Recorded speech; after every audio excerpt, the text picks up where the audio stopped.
நல்லறந்தே வாழ்க வாழ்கவே வாழ்கவே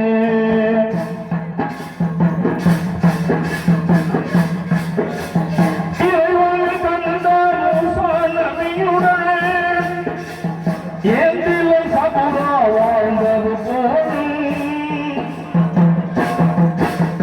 பொறுமை மிகுந்த ஐயம் நபியுடன் பூவை ரஹீமா வாழ்ந்தது போலும் பல்லவன் அருளால் அல்லறம் பேணி பல்லவன் அருளால் அல்லறம் பேணி வாழ்க வாழ்கவே வாழ்கவே வல்லமாய் நலமாய் மணமக்கள் நூறாண்டு வாழ்க வாழ்கவே வாழ்கவே